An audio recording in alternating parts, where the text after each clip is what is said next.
Good morning and welcome to The Sound, Block Island's best source for news, music, culture, events, and more. I'm your host, Josh Boho, and today is TGI Friday, May 19, 2017, and we have, as always, a jam-packed show for you. The first week of our Block 90 social media event has been one of our best yet. Now that we're at the end of the week, we're happy to announce our first winner is, drumroll please, Instagram user @TaraBurnsItAll for her staggering, bizarre, and yes, we believe quite controversial Instagram post earlier this week.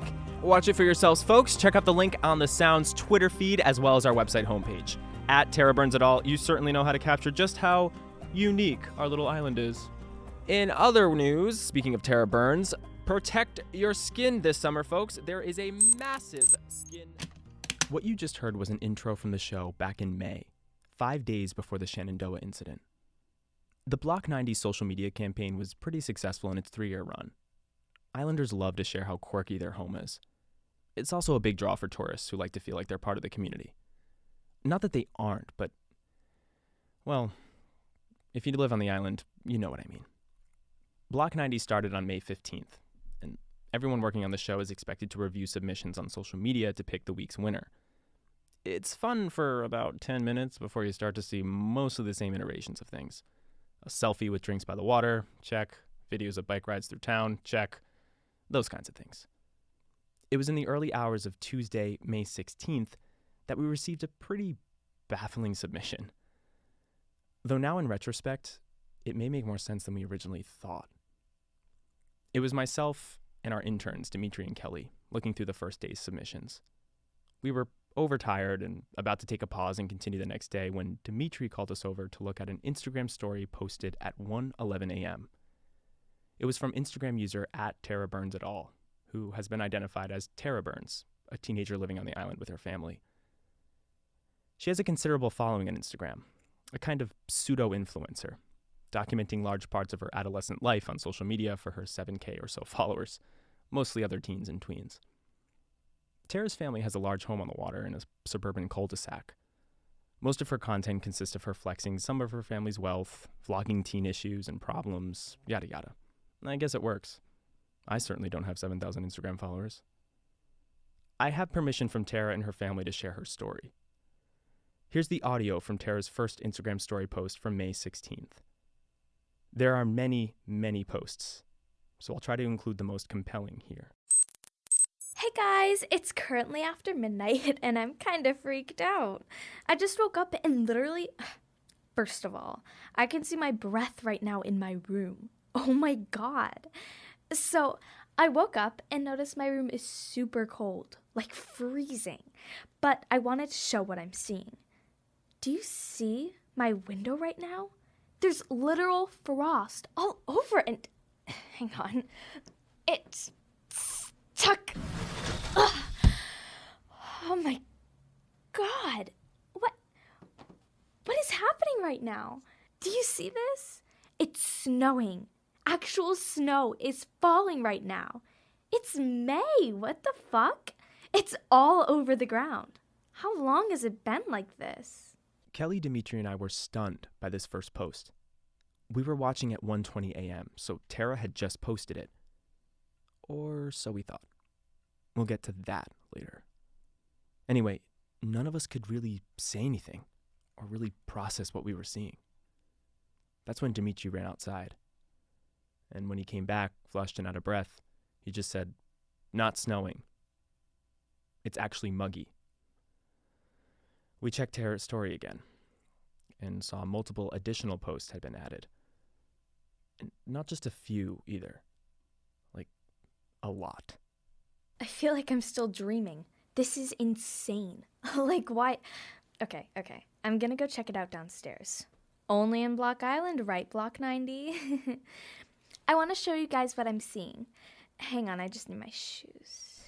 Boots? Should I wear my boots? No, I don't want to dig those out right now. Ah, shit, Ben, you scared the fuck out of me. What are you doing awake? I'm recording an Insta story. No, you can't. Fine. Hang on. Wait, just say hi. Be quiet. Hi, everyone. Tara told me to whisper. Follow me on my page. I want 20 followers. so I can be famous, like my sister. Ben, stop. I said make it short. Sorry, everybody. I'm trying to do this unfiltered and live and stuff, but my brother has to be annoying about it. How come you're videoing so late? Because I can. Shh, go to bed, okay? I need Mommy to give me more blankets for my bed. It's cold in my room. I can see my breath. Look. Don't you have extras in your closet? Damn it, hold on. Hey, that's a bad word. At this point, Tara takes a break from her post, assumingly to help her younger brother. The only other person in the house that night was Tara's mother. Her father works the late shift at the Block Island Medical Center. I asked Tara why she didn't wake her mother that night, and she admitted to me that she doesn't know why, saying the more she thinks about that night, the less she seems to remember. I asked her if she'd considered journaling about her experience or talking about it with anyone else. She said at first she did, but ever since the details had become muddled, she stopped bringing it up. But I'm getting ahead of myself. We'll get to my conversation with Tara soon. Here's more of her Instagram story from that Tuesday morning. Can you hear that? It's like a humming almost. Maybe a wind, but everything feels quiet at the same time. Listen. It's freezing outside. There's ice everywhere. Look. The driveway is covered.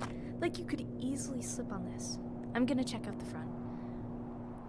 The snow seems thick, kind of crusty, like it's been here a while. Look at this view right now, guys. Like we could be in a snow globe right now. It's kind of pretty. Anyone else live around here? If you do, comment or DM me, because this is literally... I still can't believe this. I don't see any lights on in the houses. Everyone's asleep. Tara! What? Ben, what are you doing? I told you to go to bed. You're interrupting me. Snow! Haha! Snow! Why is it snowing, Tara? Can we tell Mommy? You're out here without a coat, stupid. Get back inside. Who's that? Guys, I'm freaked out. There's someone down the street.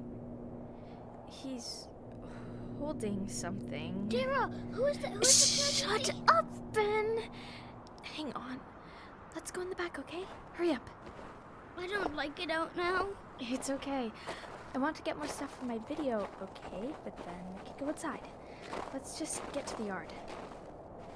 Don't say anything, okay? I won't either. Just crouch down. Yeah, right there. I'll be just a bit this way. I just want to look around the corner. Do you guys see this? There's some weirdo outside right now. Do you hear? He's carrying some kind of pipe. I'm going to stay back here and try to record him. He's getting closer. Here he is. He's carrying a metal pipe. He's just walking. He's going past my house now. It looks like... Oh, do you see? He's heading to the beach. It's just past my neighbor's house. There's a path.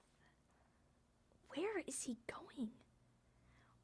What is he doing? Tara, I'm cold. I told you to stay back there. Why are you like this? Oh my god. It's too cold out, okay? Go inside. I'll be there in a second. What are you gonna do? Ben, go inside. My head kind of hurts. Oh my god, go inside. Sorry about him, guys. This is probably the worst idea I've ever had. But I want you guys to see this guy, even if it is just a little. I think he's going to the beach.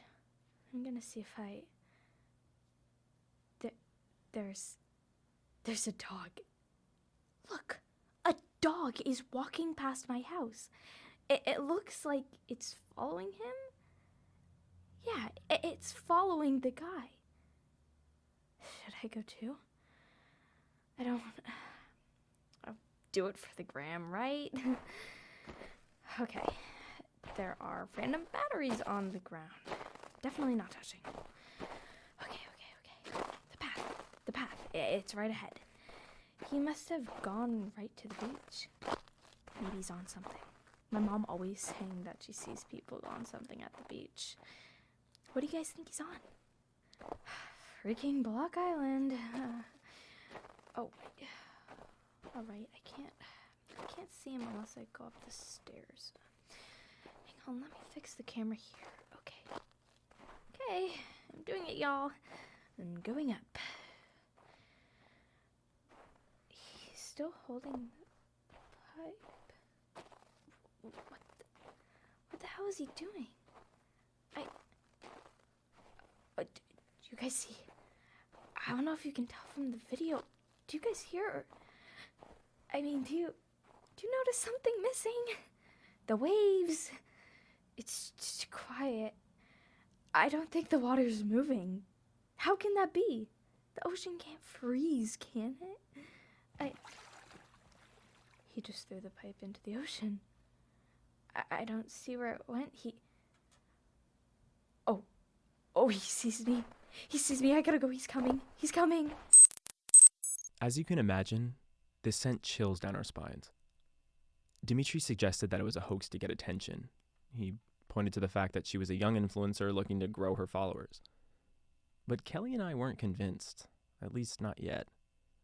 If this was a hoax, it was one hell of a set, and one hell of an actress too. Kelly suggested we should take a drive over to the house.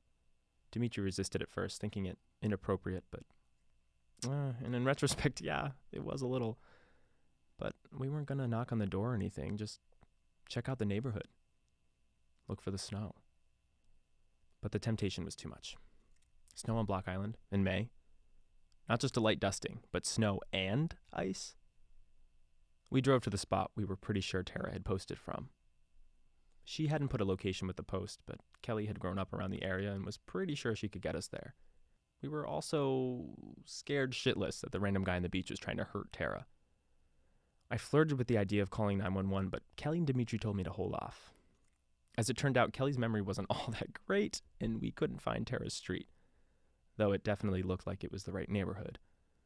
Quiet and definitely very wealthy. But not a hint of snow or ice. It was, as Dimitri had said, kind of muggy. Nothing to see. So we headed back to the station. On the way there, Dimitri said Tara posted something else on her story. 5 minutes after the incident near the beach. She was in her room, saying she was fine. She didn't say if the snow had stopped or if the man had followed her home. She said her head hurt and that she wanted to sleep, bidding her followers good night.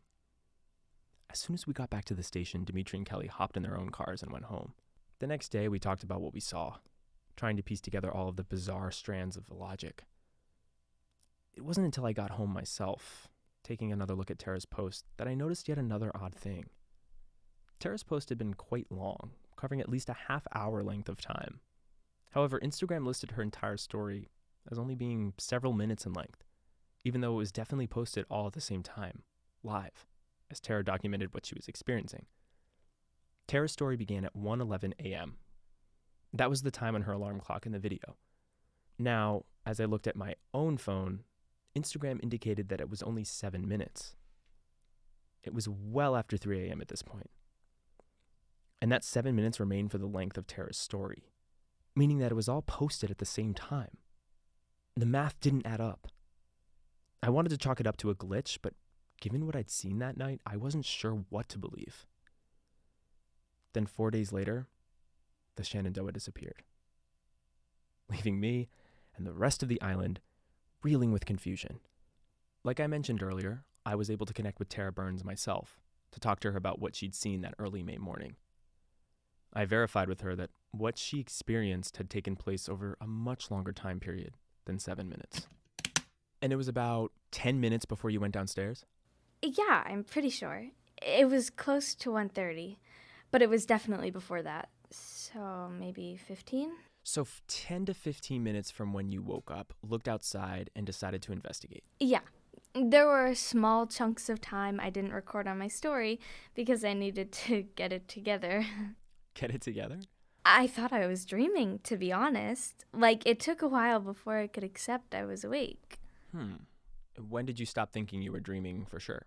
It's kind of weird, but I think it's when I saw my brother, when he told me he could see his breath. That's when I stopped feeling like I was floating through things so much and felt this was really happening.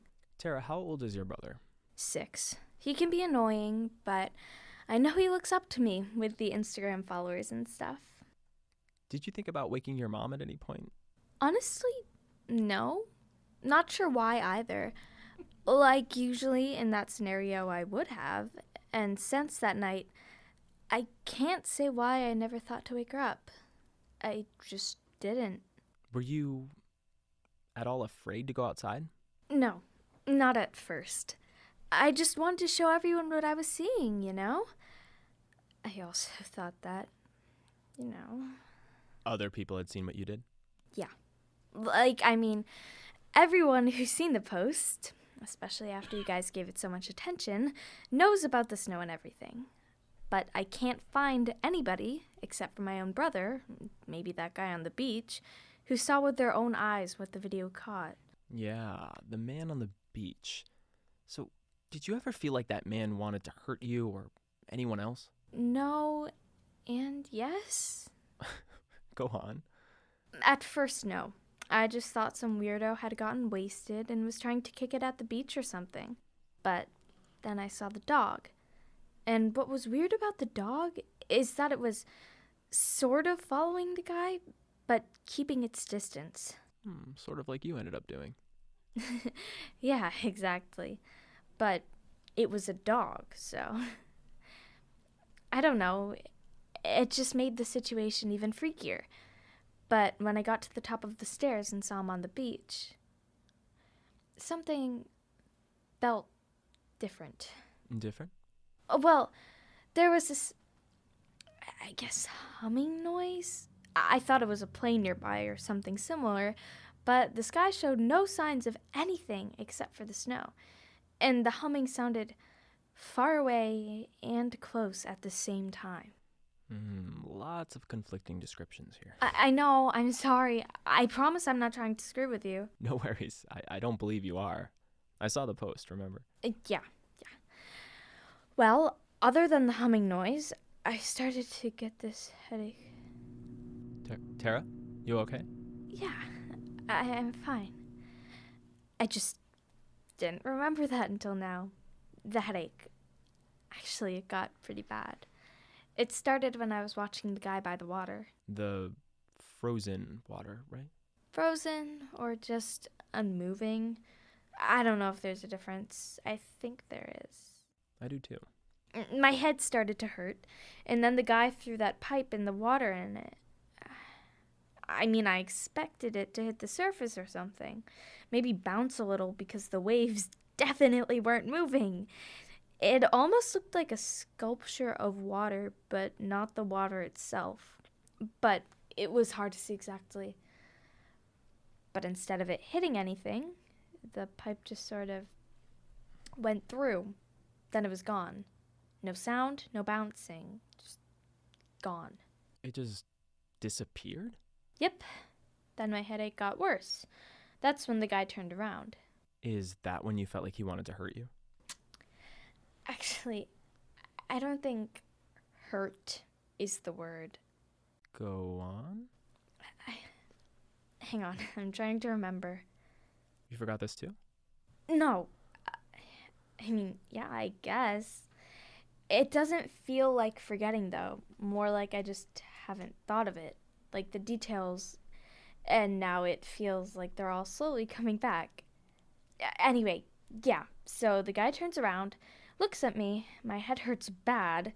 And he doesn't do anything really except take a step towards me, away from the water. I don't even know where the dog went. And that was enough for me to get the F out of there. And yet you didn't feel like he wanted to hurt you. Not really. It just felt like he was just curious about me. I guess. I don't fucking know. Oh, sorry, Mom. I don't know. I hate not being able to explain it. It was just like I was something new to study. So what did you do when you got back to the house? I fell twice on the ice near the back door, But once I got inside, I ran around to all the windows, making sure all the blinds were down and the windows were locked. All the doors, too. I was freaked out. And your head? Away from the beach. It wasn't bad. I'm pretty sure it went away soon after that. And the man? Nothing. Didn't see him again. I waited for him to either come back down the street or something, but I never saw him. Maybe he went to another house to look for me? But I don't know. After a bit, I started to think maybe I had hallucinated or something. Only Instagram told me it was real. I kept rewatching. Funny. Instagram showing you it's real. That's new.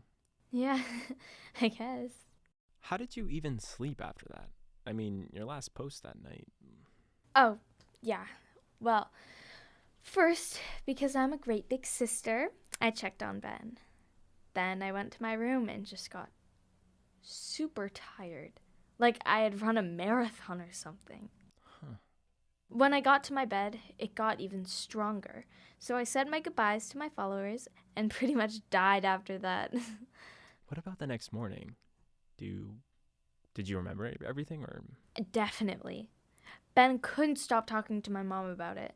I showed the videos and stuff to my parents. They didn't know what to make of them. I don't think they really believed anything until after I was featured on Block 90 and you contacted me. And of course, when the boat went missing. They couldn't dispute too much more at that point. Tara, do you know when you started forgetting the details of that night? Until now, of course. No. No, I don't. And one more thing, and then I'll let you go. Do you remember what time it was when you went to bed? I guess maybe a little after 2 a.m.? Why? Well, it seems that Instagram had a different understanding. It said your entire post was uploaded at the same time. When I watched it again after getting home from the station that night, it said it had only been posted 7 minutes ago. 7 minutes? Maybe the internet glitched or something. It was definitely longer than that. It felt like forever when it was happening.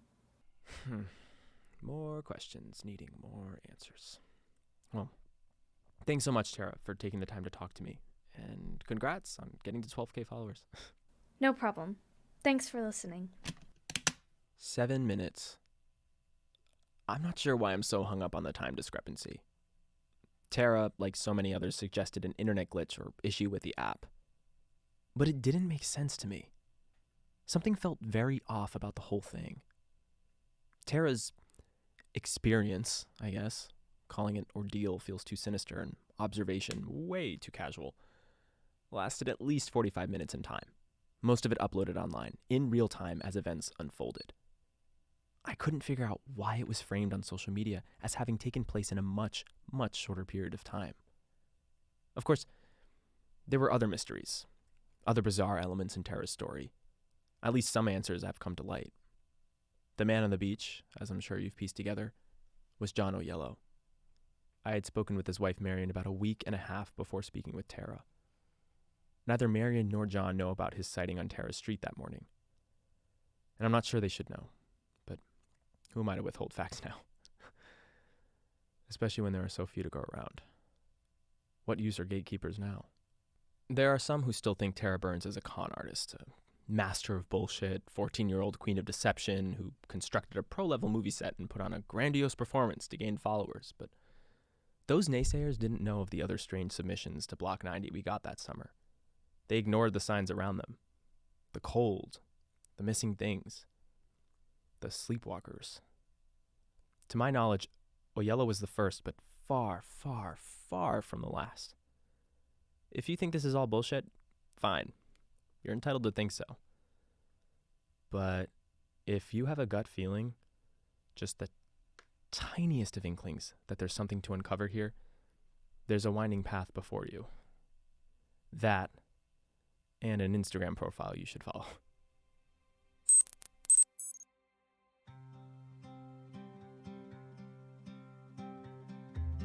This has been The Ferry, a production of the LittleFire Podcast Network, in association with Tongal.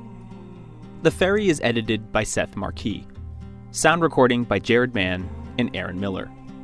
Executive produced by James DiGiulio. Produced by Chris Revel.